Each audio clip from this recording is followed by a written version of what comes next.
मैं अभी कुंवारी लड़की हूँ, लेकिन 5 बार प्रेग्नेंट हो चुकी हूँ। अभी तक मेरी शादी नहीं हुई है। यह राज जानकर आपके भी रोंगटे खड़े हो जाएंगे। एक दिन मेरी शादी हो गई। जब मैं 6वीं बार प्रेग्नेंट हुई तो फिर कुछ ऐसा हुआ जो मेरा राज खुलकर मेरे पति के सामने आ गया।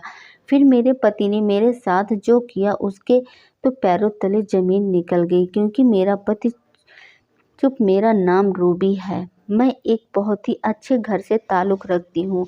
मेरे घर में मैं और मेरी मम्मी-पापा रहते थे। हम अपने परिवार में बहुत खुश थे। एक दिन कुछ अचानक ऐसा हुआ जो सब कुछ बर्बाद होकर रह गया।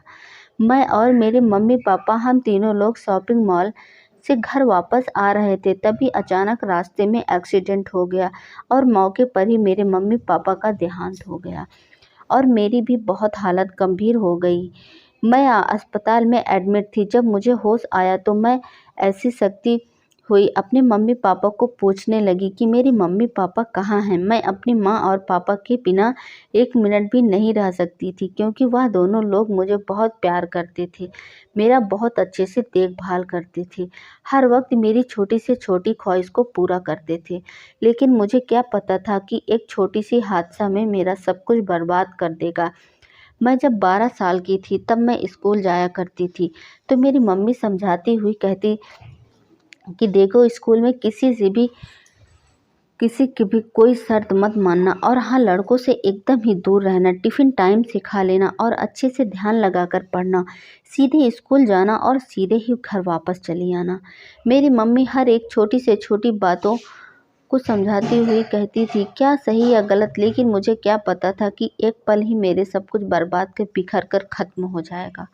आज मेरे पापा जब से घर वापस आए तो आज उन्हें कंपनी में से कुछ पैसे एडवांस मिले थे, जो मेरे पापा घर पर आते ही हम लोगों से कहने लगे कि ठीक है, जल्द ही मैं तैयार हो जाऊंगा, आज हम शॉपिंग करने चलते हैं, जिनको जो सामान चाहिए वो अपना अपना सामान ले लेगा। मैं बहुत ज़्यादा खुश हो गई थी, क्योंकि मेरा बहुत मन कर रहा था कि मैं अपने लिए कुछ अच्छा अच्छा ड्रेस वगैरह खरीद लूँ। मैं तो जल्दी से फटाफट तैयार होने लगी। चले गए, मम्मी भी तैयार हो गई।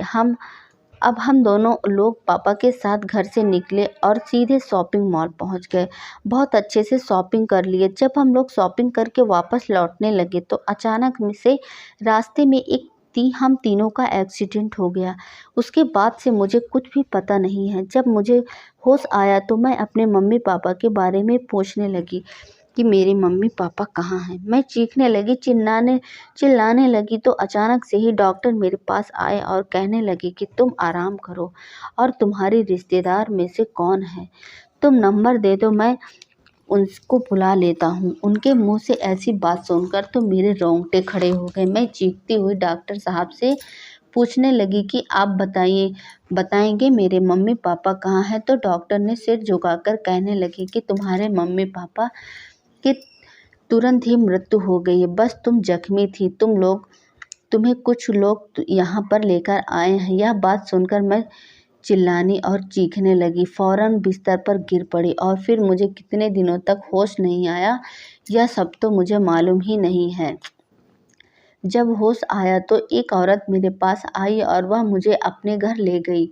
अब औरत कौन थी मुझे खुद नहीं पता था, क्योंकि मेरी तबीयत बहुत गंभीर थी और मुझे कुछ नहीं पता था कि वह औरत कौन है और मैं इसके घर रहने के लिए आई हूँ। बस मैं खोई खोई सी रहती थी और बेड पर ही बैठी रहती थी। एक दिन वह औरत मेरे पास आई और कहने लगी, बेटी यह लो खा लो। और औरत मेरे पास आती है तो मैं चीखने और चिल्लाने लगती थी कि तुम कौन हो, मेरे पास से दूर हो जाओ और मुझे कुछ भी नहीं खाना। और मैं बेड का सारा बिस्तर इधर से उधर फेंकते हुए सब कुछ बिगाड़ देती थी।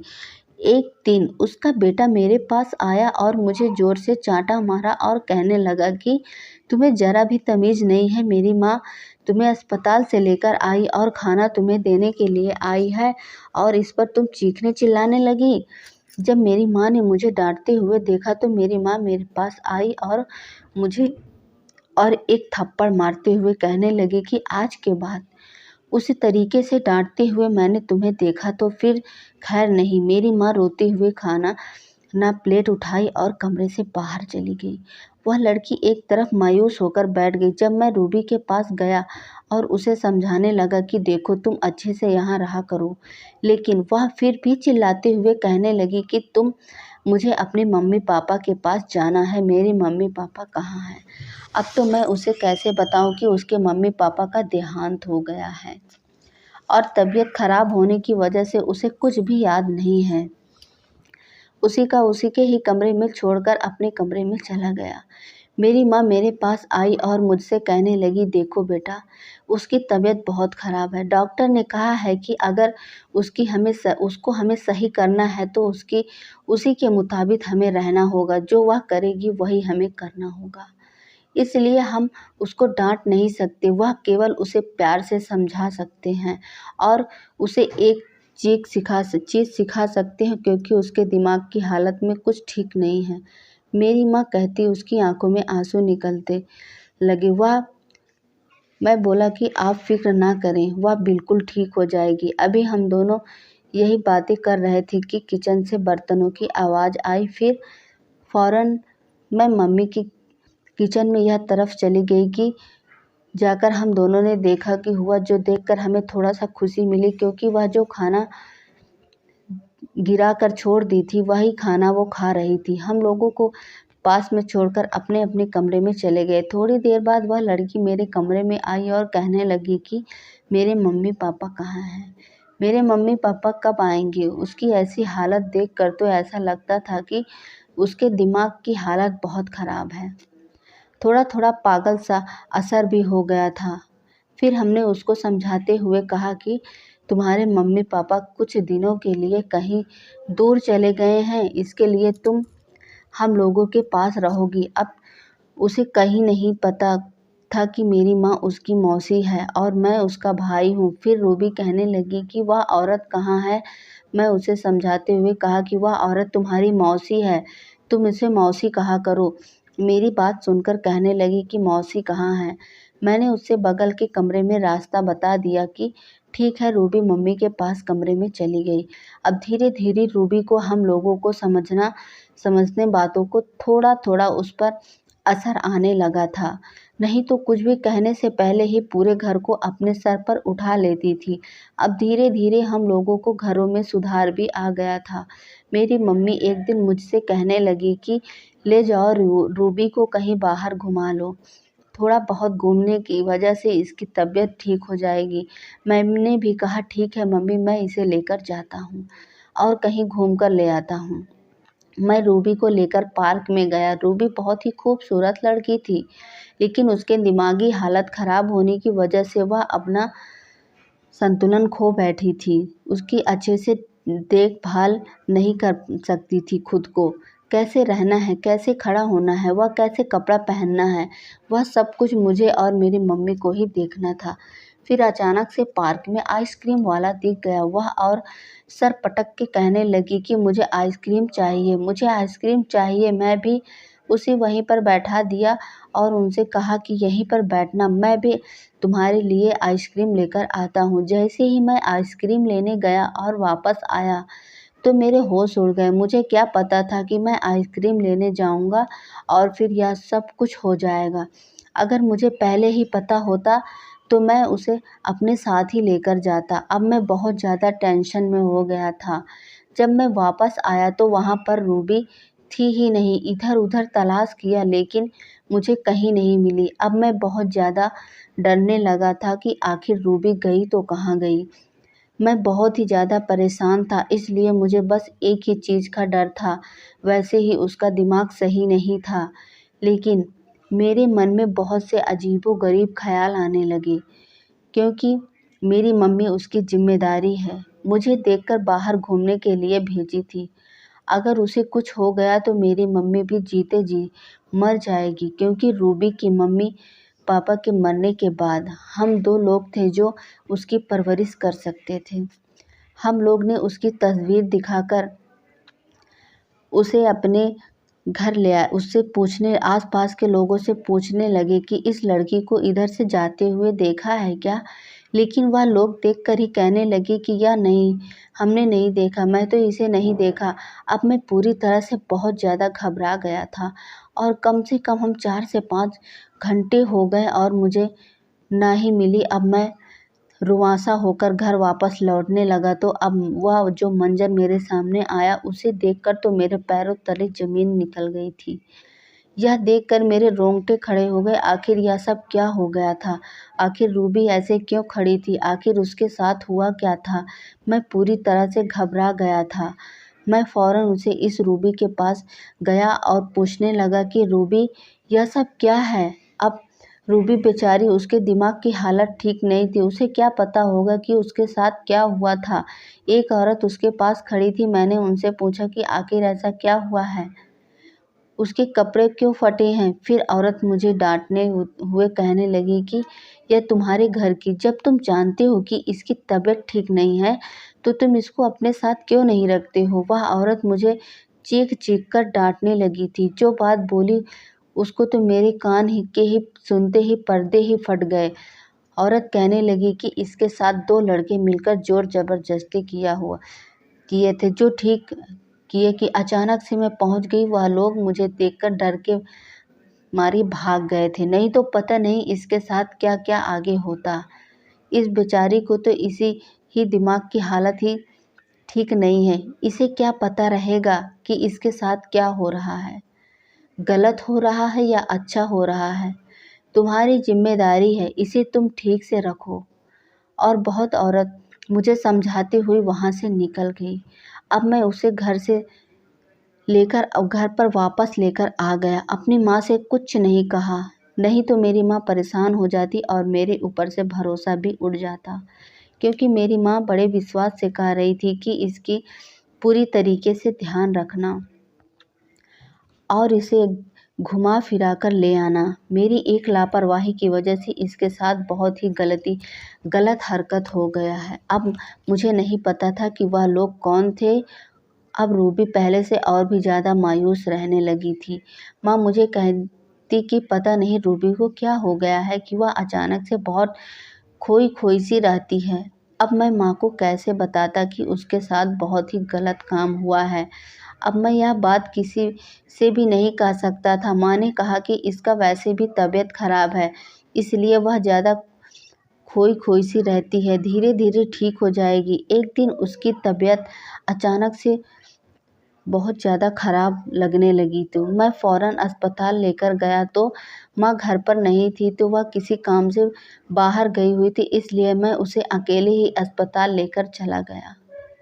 जब अस्पताल पहुँचा तो उस लेडीज़ डॉक्टर के पास एडमिट कर दिया। थोड़ी देर में डॉक्टर बाहर निकली और जो बात बोली उसे सुनने तो मैं अपने आप को सँभाल ही नहीं पाया था। सोच भी नहीं सकता था कि रूबी के साथ इतना गलत हुआ है।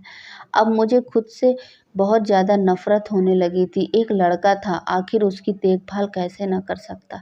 लड़की थी, फिर भी नहीं, एक लड़का होके एक लड़की की हिफ़ाज़त नहीं कर सका मैं। डॉक्टर निकली और कहने लगी कि यह तो दिमाग की हालत ठीक नहीं है और इसके साथ 5 लोगों ने गलत काम किया है। आखिर तुम लोग इतने लापरवाह कैसे हो सकते हो? इसकी तो हालत पहले से इतनी ख़राब है और ऊपर से प्रेग्नेंट हो गई है। अब तो वह बच्चे को कैसे जन्म देगी? अब तो यह बात सुनकर मेरे पैरों तले ज़मीन निकल गई। मैं तो कभी सपने में भी नहीं सोचा था। अब मैं माँ से कैसे बातें बताता? आखिर मैं कब तक छुपाता? एक ना एक दिन तो मैं माँ को यह सारी बातें पता चल ही जाती। अब मैं सोचने लगा कि अब मैं हाथ पकड़कर उसे घर वापस लेकर आ रहा था कि अचानक से फिर हम दोनों को एक छोटा-सा एक्सीडेंट हो गया और मैं वहीं रोड पर बेहोश होकर गिर पड़ा। जब होश आया तो मैं और रूबी करीब के पास ही अस्पताल में भर्ती थे। और रूबी को जब भी याद आ गया था, वह मेरे पास आई और कहने लगी कि भैया, मेरी मम्मी पापा कहाँ हैं? उन लोगों के साथ क्या हुआ? तो मैं कहने लगा कि तुम्हारे मम्मी पापा का देहांत हो गया है और तुम्हारी मौसी अब तुम्हें अपने घर पर लेकर आई है। हम दोनों वापस घर चल रहे हैं। और रूबी भी अपने मौसी के गले लगकर चीख-चीख कर रोने लगी। मेरी मौसी मेरी माँ उसे समझाते हुए कहने लगी कि तुम फ़िक्र मत करो, मैं तुम्हारी मौसी हूँ, तुम्हारी माँ के बराबर हूँ। मैं तुम्हें कभी कोई तकलीफ़ नहीं आने दूँगी। अपनी बेटी से बढ़कर तुम्हें मानूँगी। सब ठीक हो जाएगा। दोनों ही बातें सुनकर मैं बहुत खुश था, लेकिन अचानक से मेरे दिमाग में उसकी प्रेगनेंसी की बातें याद आ गईं। अब मैं अपनी माँ से कैसे बताऊँ कि नहीं कि रूबी के साथ ऐसा क्या हुआ था। मैं बहुत डरा-डरा सा रहने लगा। फिर एक दिन सब अपने कमरे में सो रहे थे कि अचानक से उसकी उल्टी आने की आवाज़ आने लगी। मैं दौड़ता हुआ उसके पास गया और वह उल्टी कर रही थी। उसे खुद ही नहीं पता था कि उसके साथ क्या हुआ था। जबकि उसकी याददाश्त चली गई थी, तब उसके साथ यह सब कुछ गलत हुआ था। लेकिन अब जब उसकी याददाश्त आ गई है तो उसे खुद भी नहीं पता था कि उसके साथ क्या हुआ है। अब मैं अपनी माँ को कैसे बताऊँ? अब धीरे-धीरे 3 से 4 महीने हो गए थे। फिर मैं माँ से फ़ौरन कहने लगा कि माँ, इसकी शादी कर दो। जितनी जल्दी हो सके हम इसकी शादी कर देते हैं। मेरी माँ मुझसे कहने लगी, अभी तो यह क्या कह रहा है, यह फ़िलहाल 15 साल की है। अब हम धीरे-धीरे इसका रिश्ता तलाशना शुरू कर देंगे। लेकिन मैं गुस्से से बोला कि माँ, ऐसी बात सुनकर बहुत ज़्यादा परेशान हो गई। आखिर मेरा बेटा इतना जल्दी में क्यों था? फिर मैं बोली बेटी, ऐसे ही थोड़े ना कर देंगे इसकी शादी। अच्छे से ख़ानदान देखेंगे और फिर इसकी शादी करेंगे। शादी के लिए हमें करनी तो पड़ेगी ही। हमें पता करेंगे लड़के वाले कैसे हैं। अभी तो अपनी इतनी प्यारी सी गुड़िया को शादी करेंगे। अब मैं रूबी को अपनी बेटी की तरह मानती थी, लेकिन फिर अचानक से मुझे याद आया कि मेरा बेटा ऐसी बातें क्यों कर रहा है कि इतनी जल्दी से, जितनी जल्दी हो सके उसकी शादी कर दो। मैं उनसे पूछी कि आखिर तुम ऐसा क्यों कह रहे हो? आखिर क्या बात है? मुझे सच-सच बताओ। फिर उसने वह सारी बातें बताई जो उसके साथ हुआ था।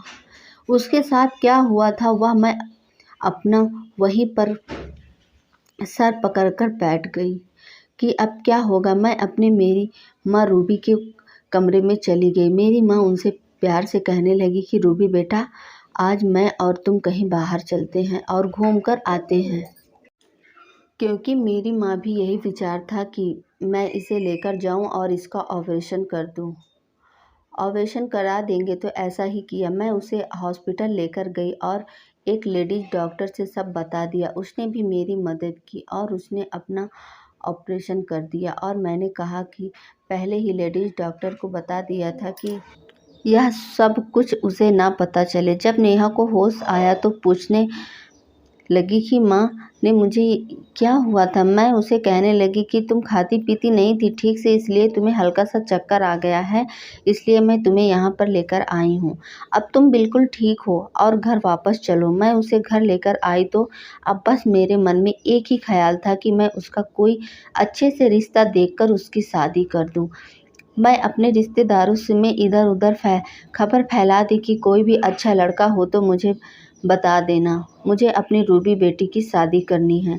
अभी 10 से 15 दिन ही हुआ था कि मेरे पड़ोस में एक ही औरत मेरे पास आई और कहने लगी कि मेरे रिश्तेदार में एक लड़का है जो बहुत खूबसूरत है और उसने तुम्हारी बेटी रूबी को भी देखा है। वह खुद मुझसे कहा है कि मैं तुम्हारे यहाँ आकर बात करूँ। वह तुम्हारी बेटी से शादी करना चाहता है।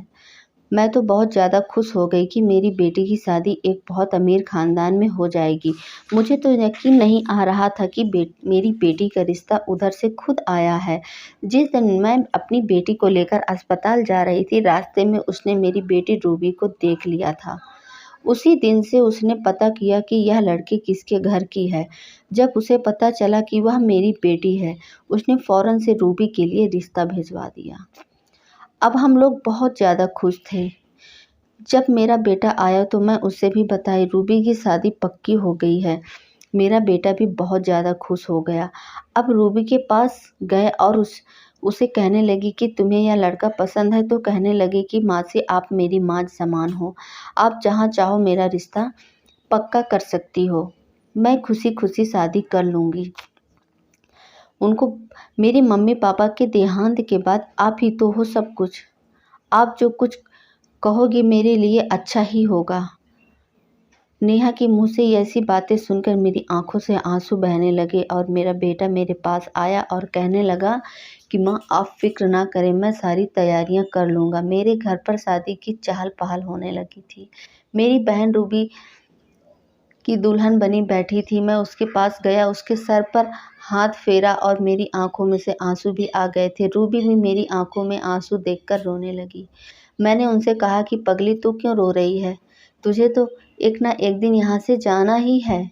हम दोनों गले लगकर रोने लगे। उसके बाद मैं समझाते हुए मैं कमरे से बाहर निकल आया। थोड़ी देर बाद बारात आ गई और मेरी बहन को शादी भी हो गई, अपने ससुराल चली गई। फिर कुछ दिन के बाद रूबी घर से कॉल आया और वह कॉल मेरी माँ ने उठाई और जैसे उधर से आवाज़ आई मेरी माँ चक्कर खाकर वहीं ज़मीन पे गिर गई। तुरंत भागता हुआ माँ के पास गया और पूछने लगा कि माँ ऐसा कौन सी बात हुई जो आप इस तरीके से ज़मीन पर गिर गई। मेरी माँ घबराती हुई वहीं वापस पास की सोफे पर बैठ गई और मैं जल्दी से एक गिलास पानी लेकर आया और माँ को पिलाने लगा और माँ से पूछा कि माँ बताओ आखिर ऐसा क्या हुआ है जो आप इतना परेशान हो। कहीं मेरी माँ की हालत ऐसी थी कि वह कुछ कह नहीं पा रही थी। फिर मैंने माँ से पूछा, माँ आप रिलैक्स हो जाओ, फिर उसके बाद बताओ आखिर बात क्या है। फिर मेरी माँ थोड़ी देर के बाद कहने लगी कि बेटा रूबी के घर से कॉल आया और वह लोग कह रहे थे कि रूबी को घर से निकाल देंगे, तलाक दे देंगे। उसे पता नहीं कहाँ से ये सारी बातें पता चला कि रूबी पहले से ही प्रेग्नेंट थी। अब हम दोनों माँ और बेटे फ़ौरन रूबी के ससुराल चले गए और वहाँ जाकर जो मेरे नज़र के सामने था वह सब कुछ मुझे हैरान कर देने वाला था। मैंने तो कभी नहीं सोचा था कि मेरा बेटा एकदम से बीता हुआ कल मेरे सामने आ जाएगा। माँ के पास गया और पूछने लगा कि माँ ऐसी कौन सी बात हो गई आप इस तरीके से ज़मीन पर गिर पड़ी। माँ घबराती हुई वापस गई, सोफे पर बैठ गई और मैं माँ जल्दी को एक गिलास पानी लेकर आया और माँ को पिलाने लगा और पूछा कि माँ बताओ आखिर ऐसा क्या हुआ है जो आप इतना परेशान हो काफ़ी। कहीं मेरी माँ की हालत ऐसी थी कि वह कुछ नहीं बता पा रही थी। मैंने माँ से पूछा आप रिलैक्स हो जाओ, फिर उसके बाद बताओ आखिर बात क्या है। फिर मेरी माँ थोड़ी देर के बाद कहने लगी कि बेटा रूबी के घर से कॉल आया है और वह लोग कह रहे थे कि रूबी को घर से निकाल देंगे, उसे तलाक दे देंगे। उसे पता नहीं कहाँ से सारी बातें पता चली कि रूबी पहले से ही प्रेग्नेंट थी। अब वह दोनों माँ और बेटे फ़ौरन रूबी के ससुराल चले गए और वहाँ जाकर जो मेरे नज़र के सामने था वह सब कुछ मुझे हैरान कर देने वाला था।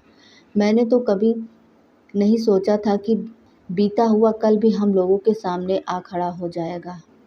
लेकिन हैरान कर देने वाली बात यह थी कि जब मैं उसे औरत से अच्छी तो मेरे देखी तो मेरे होश उड़ गए। आखिर यह औरत इस घर में मेरी बहन के ससुराल में क्या कर रही थी? कहीं इसने ही तो नहीं कुछ गड़बड़ कर दी और बीते हुए पल की सारी सच्चाई इस घर में फैला दी हो। जब आगे से आवाज़ आई बेटे तुम्हें यही घर मिला था अपने घर के पाप मेरे भतीजे के ऊपर डालने को। अब मैं उसके हाथ जोड़ दिया और कहने लगी प्लीज़ भगवान के लिए चुप हो जाओ, नहीं तो मेरी बहन की ज़िंदगी बर्बाद हो जाएगी। लेकिन वो औरत कहाँ मानने वाली थी। उसने तो पूरे घर को इकट्ठा करके खड़ा कर दिया और वह कहने लगी सब कुछ सच सच पहले ही बता चुकी थी। अब मेरी बहन मेरे पास आई और कहने लगी कि दिनेश भैया यह सब लोग क्या कह रहे हैं कि मैं बदचलन औरत हूँ। आखिर मेरे साथ ऐसा क्या हुआ है? यह लोग मेरे ऊपर इल्ज़ाम पे इल्ज़ाम लगाए जा रहे हैं। मुझे बहुत बुरा लग रहा है। आखिर ऐसा क्या हुआ है? कोई सच तो बताओ। अब मैं सबसे पहले सबके सामने हाथ जोड़ दिया और सारी सच्चाई बताने लगा कि कैसे कैसे क्या हुआ था। अब सारी सच्चाई सबको पता चल चुकी थी और जो औरत मेरी बहन को बचाई थी वही औरत मेरी बहन की बुआ थी। अब मेरी माँ सबके सामने हाथ जोड़ कर सबसे माफ़ी मांगने लगी और कहने लगी कि हालत से मजबूर होकर बिना कुछ कहे बिना कुछ बताए हमने यह रिश्ता आप लोगों के घर में कर दिया। हमसे बहुत बड़ी गलती हो गई, लेकिन यह गलती की सज़ा मेरी बेटी को मत दो। या तो बेचारी है, इसे तो खुद नहीं कुछ पता है इसके साथ क्या हुआ कुछ था। उस टाइम तो उसकी दिमागी हालत भी ठीक नहीं थी। इस बेचारी को तो यह भी नहीं पता कि उसके साथ क्या हुआ होगा। मेरी बेटी मेरे पास आई और पूछने लगी कि मौसी माँ, आखिर क्या हुआ था मेरे साथ, जो यह लोग मेरे साथ इतना गलत। प्लीज़ आप बताइए मुझे, सच सच बता दीजिए। मेरी माँ मुझे कहने लगी, तू जब 18 साल की थी और अपने भैया के साथ घूमने गई थी, तब वहाँ से तुम कहीं और दूसरी तरफ चली गई थी और फिर से अचानक से तुझे एक लड़के ने पकड़ लिया था और तेरे साथ कुछ गलत हरकत कर दिया। यह सुनकर मेरे तो रोंगटे खड़े हो गए। आखिर यह सब कुछ क्या हुआ था? तो वही मेरे पति ने जो बुआ थी वही मुझे बचाकर लाई थी। अब 4 से 5 लड़कों ने मेरे साथ कुछ गलत कर दिया था। अब तो सारी सच्चाई मेरे सामने भी आ गई थी। अब मैं किसी को अपना शक्ल भी नहीं दिखाने के काबिल नहीं थी, लेकिन फिर भी हिम्मत करके एक बार अपने पति के पास गई और उससे कहने लगी कि मुझे माफ़ कर दो। मुझे कुछ नहीं पता था कि मेरे साथ क्या हुआ। अगर मुझे पहले से पता होता तो मैं यह शादी हरगिज़ नहीं करती। अगर करती भी तो सबसे पहले मैं सारी बातें बता देती। उसके बाद जो होता सो होता। लेकिन मेरा पति तो चिल्लाता हुआ कहने लगा कि तुम मेरी नज़रों के सामने से दूर हो जाओ, मुझे तुम्हारी शक्ल भी नहीं देखनी। अब मैं कैसे अपने पति से दूर चली जाऊं, क्योंकि मैं फिर से प्रेग्नेंट हो चुकी थी। लेकिन फिर भी मैं क्या कर सकती थी। मेरे ससुराल के लोगों मेरी एक न सुनी और मैं अपने मासी माँ और भाई के साथ घर से जाने लगी। फिर अचानक से पीछे से आवाज़ आई, ए रूबी रुक जाओ। अपने पति से मुझे ऐसी बातें सुनकर मेरा दिल तो बैठ गया। मेरे पति मेरे पास आए और कहने लगे कि रूबी मुझे माफ़ कर दो। मुझे तुम्हें इस तरीके से जाने के लिए नहीं कहना चाहिए था। लेकिन तुम खुद बताओ, जब अचानक से कोई इंसान इतना बड़ा सच सुनेगा तो उसके दिल पर क्या गुजरेगी। लेकिन फिर भी मैंने सोचा था कि तुम तो उस टाइम बहुत मायूस थे और तुम्हारे दिमाग की हालत भी ठीक नहीं थी। लेकिन मुझे उन सब बातों से कोई फ़र्क नहीं पड़ता है। मैं तुम्हें दिल से अपना पत्नी मानता हूँ। अब मैं अपने पति से पैरों पर गिरकर मैं रोने लगी। मेरे पति मुझे उठाकर अपने सीने से लगा लिया और मुझे कहने लगे कि मुझे तुमसे कोई गिला शिकवा नहीं है। और मैं मेरे पति बुआ के पास गया और उनसे भी कहने लगी कि जो हुआ सो हुआ, मुझे माफ़ कर दो। 2 महीने इन सब के बारे में कुछ नहीं पता था। मेरे पति ने मैं भी कहने लगी कि हाँ बुआ, जो हुआ सो, हम बीते हुए बातों को खोलकर एक नई ज़िंदगी भूल कर हम एक नई ज़िंदगी की शुरुआत करते हैं। मेरी बुआ भी आशीर्वाद देते हुए कहने लगी, तुम लोग हमेशा खुश रहो, आबाद रहो। अब मेरी माँ, मौसी, अब मेरे भैया दोनों लोग अपने घर चले गए और मैं अपने ससुराल में बहुत खुश रहने लगी। मेरे पति भी बहुत अच्छे थे और मुझे मानते भी बहुत थे।